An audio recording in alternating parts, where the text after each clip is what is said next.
सगळीकडेच सुसंवाद दौरा हा सुरू आहे आणि या दौऱ्याच्या माध्यमाने कार्यकर्त्यांशी बोलणं, त्यांच्याकडून सूचना घेणं, काय परिस्थिती आहे प्रत्येक मतदारसंघाची याच्यावरती आढावा जो आहे हा प्रामुख्याने त्या ठिकाणी होतो. त्यांना साधारण आपण या ठिकाणी सांगितलेलं की पालकमंत्र्यांनी लक्ष द्यावं, त्यानंतर 40 गाव जे आहे पक्वामय करण्याचं आपण सांगितलं आहे. प्रत्येक गावापर्यंत, प्रत्येक घरापर्यंत ही शिवसेना गेली पाहिजे. प्रत्येक तालुक्यामध्ये शिवसेना वाढली पाहिजे. तो कुठलाही तालुका असेल, शिवसेनेची ताकद ही येणाऱ्या काळामध्ये, भविष्यामध्ये कशा प्रकारे वाढेल याच्यासाठी सगळ्यांनी मिळून काम केलं पाहिजे. मला वाटतं 40 गाव तालुक्यामध्ये उन्मेष पाटीलजी यांचा प्रवेश जो आहे हा शिवसेनेमध्ये झालेला आहे. त्यांच्या रूपाने जे आहे ताकद, नवीन ताकद जी आहे शिवसेनेला या ठिकाणी मिळालेली आहे. शिवसेनेची ताकद यापूर्वी या 40 गाव तालुक्यामध्ये होती. आता उन्मेष पाटील आल्यामुळे तिकडे ताकद जी आहे ती वाढणार आहे आणि ज्या काही गोष्टी येणाऱ्या काळामध्ये जिल्हा परिषदा निवडणुका असतील, पंचायत समिती निवडणुका असतील, त्या लढून, ताकदीने लढून कशा जिंकता येतील याच्यासाठी देखील पक्ष काम करेल. आज अनेक पक्षाच्या पदाधिकाऱ्यांनी या ठिकाणी शिवसेनेमध्ये प्रवेश केला आहे. शिंदे साहेबांच्या नेतृत्वावरती विश्वास ठेवून महाराष्ट्रभरातून लोक जे आहे शिवसेनेमध्ये प्रवेश करतायत. आज देखील इकडे मोठ्या प्रमाणामध्ये प्रवेश जो आहे हा शिवसेनेमध्ये झालेला आहे. रेश्मा काळे अद्याप नाराज आहे. आपण त्यांची भेट घेतलेली, आपल्या नगरसेविका अपक्ष उमेदवारी त्यांनी अर्ज भरलेला आहे. बघा, याच्यावरती प्रत्येक कार्यकर्त्याची इच्छा असते की बाबा निवडणूक जी आहे ती आपण लढली पाहिजे, पण अंतिम निर्णय जो आहे हा पक्षश्रेष्ठी घेत असतात. शिंदे साहेब जे आहे त्याच्यावरती निर्णय जो काय तो लवकर घेतील.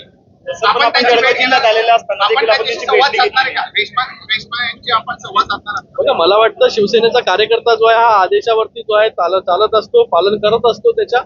आणि मला वाटतं प्रत्येक कार्यकर्त्याची इच्छा असते की बाबा त्या विधान परिषदेमध्ये असेल, विधानसभेमध्ये असेल, जिल्हा परिषदेमध्ये असेल, आपल्याला तिकीट मिळालं पाहिजे. तशीच गोष्ट जी आहे ती नाशिकमध्ये भारतीय जनता पार्टीच्या कार्यकर्त्यांनी त्या ठिकाणी फॉर्म ठेवलेले आहेत. तर मला वाटतं वरिष्ठ नेते एकमेकांशी बोलतील आणि या सगळ्या गोष्टीचा तोडगा जो आहे लवकर निघेल. यासाठी गिरीश महाजन जे दिल्लीला निघालेले आहात तिढा सोडवण्यासाठी, मला माहिती नाही. सर बीजेपी टीव्हीवर म्हणतायत की आमचे नगरसेवक जे आहेत ते 5-5 लाखात उचलले जात आहेत. त्यांचे नगरसेवक आहेत. आता मला तो प्रश्न विचारून काय उपयोग आहे? जनता पार्टीच्या त्या ठिकाणी जंतर मंतरवर आंदोलन सुरू आहे. प्रत्येकाला आंदोलन करण्याचा अधिकार, नैतिक अधिकार जो आहे तो बाबासाहेबांच्या कॉन्स्टिट्यूशनने जो आहे तो या ठिकाणी दिलेला आहे आणि त्या आधारे जे आहे त्या ठिकाणी ते लोक करतायत. परंतु विरोधक असं म्हणताय सत्ताधाऱ्यांकडून आंदोलन चिरडण्याचा प्रयत्न होतोय. आता त्यांना परमिशन वगैरे सगळी दिली पोलिसांनी जंतर मंतरवर आंदोलन करण्यासाठी. तर कुठे आंदोलन वगैरे चिरडण्याचं काम कोण करतंय? रेश्मा काळे असं म्हणताय की नाशिकची माघार त्या ठिकाणी संपलेली आहे वेळ, त्यामुळे जळगावच्या माघारीची वेळ देखील संपलेली आहे.